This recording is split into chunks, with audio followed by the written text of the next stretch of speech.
alquranul karim bu njëkk amut tomb amut maas, kon kan moo def tomb yeeg maska yi ci alquranul karim ak kan moo xaaj alquranul karim def ci ay xisib ak i sumun ak i robo ak i nisif. loolu yëpp boo bëggee mu leer la topp ñu ci vidéo bi. ginnaaw waxtaan yi ñu la defal ci alquranul karim ci cosaan li ba léegi ñu ngi ci.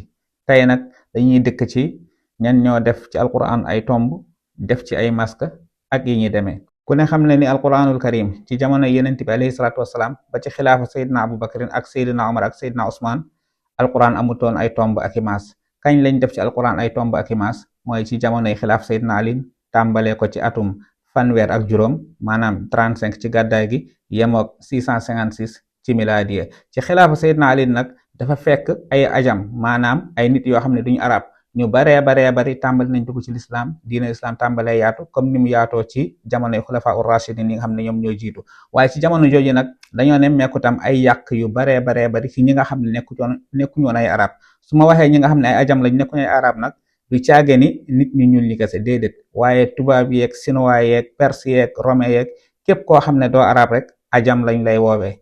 ñu bari nag lañuy def njumte dañuy yaakaar ne bu ñu waxee ajam rek mooy borom der yi ñuul yi. déedéet, képp ku dul arab rek ajam nga.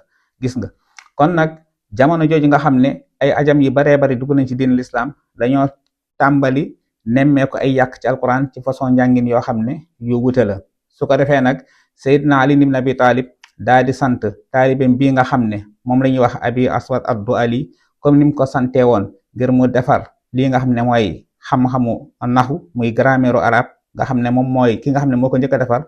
noonu tamit la ko sante ngir mu def ci alquran ay tomb ak ay maas yoo xam ne day tax nit ñi ràññee ko. ñu bari nag ñu ngi yaakaar ne xajjaaj moo ko def, waaye xajjaaj dinañ ñëw ci lan la def ci alquranul karim moom tamit. kon abi aswad ad-du'ali ak ñaari taalibeem yi di nasr ibn asim ak yahya ibn ya'mar ñoom ñaar ñi ñoom ñoo féetewoo wàllum tomb alquran. kon ñoom ñoo ci def tomb yoo xam ne day tax nit ñi xàmmee fa ak la, xa ak xa ak yi ñuy demee. su ko defee noonu la ajam yi commencé ak ñeneen ñoo xam ne sax ay arab lañ te jekkuwuñu wala boog mënuñu liir mënuñoo ijji ci lañ commencé di jàngal quran ci njàngin wu jaar yoon woo xam ne àndut ak yàq. waaye liggéey bi yemul foofu. ginnaaw abi aswad ad-du'ali ak ñaari taalibeem yi am solo yi am na keneen koo xam ne ñu ngi koy wax xalil ibnu ahmad al farahidi. moom nag mën nga ne moom moo maas alquran. maska yi baree bari yi ngay nemmeeku ci alquran moom moo ko dolli ci alquran ba tax alquran gën a yomb gën a neex a jàng gën a neex a mokkal. kon danga ciy déggee ginnaaw tomb yi nga xam ne moom la ci abi aswad ad-du'ali ak ñaari taalibeem yooyu di nasr ibn asim ak yahya ibn ya'mar ginnaaw tomb yooyu ñu def ci alquran kii nga xam ne mooy xalil ibn ahmad moom moo maas alquran. maska yi ngay gis di fataha ak damm ak kasra ak sukun ak yi ñuy demee. kon muy liggéey bu am solo lool boo xam ne ñii ñoom ñoo ko amal. waaye ginnaaw loolu liggéey bu alquran yemul foofu. ginnaaw bi xajjaaj ibn yusuf nekkee gouverneur ca iraq muy ko doy waar lool koo xam ne defoon nañ ay vidéo yu bari ci moom nag ginnaaw ba mu nekkee toogale amirul muminin ca iraq dafa woo kii nga xam ne mooy nasr ibn asim ak yahya ibn ya'mar mu sant leen benn liggéey bi mooy lan mooy nañ jël alquran xaaj ko def ko ay ahzab maanaam ay xizib ak ay sumun ak ay rubu ak ay nisif ak yi ñu demee. su ko defee ci la nasr ak ki nga xam ne mooy yaxya daal di jiite commission boobu nga xam ne ñoom ñoo féetewoo liggéey alquran. ci lañ tàmbali def alquran ay ahzab ak ay nisif ak ay rubu ak ay sumun ba alquran neex a jàng neex a mokkal nga xam ne ku nekk da ngay xool danga ca attan nga koy jàng. su ko defee mokkal gi daal di lay yomb.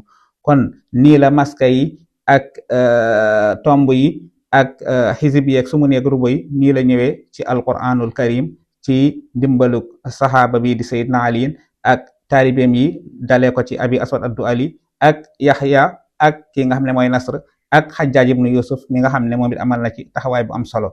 kon nag ba léegi dinañ ñëwee ci alquran ak niñ la ko diggee woon dinañ la ñëwal ci riwaayaati ak qiraati dinañ la ñëwal riwaaya bu ci nekk ban silsila maanaam ban sanad naka la jokkoo ba ci yonent bi alayhi salaatu wasalaam ndax ñu bëri dañuy dégg xafs di dégg wars di dégg qaaluun ak yi ñuy demee te xamuñu ñooy ñan ak naka la mbir moomu demee ak njàngin yi wutewee ndax ci yeneen bi la bàyyee ko wala ak yi ñu demee. kon yooyu yëpp des na la ko leeral incha allah fekk yaa ngi ñuy topp ci silsila bi nga xam ne ñu ngi koy def ci alquranul karim. tey lii lañ la indiloon. kon nag abonel tey like tey partage tey wax ni incha allah lépp lu la lënt ci alquran des na la ko leeralal ndeem soob na suñu borom. wasalaamu aleykum wa rahmatullahi wa barakaatu.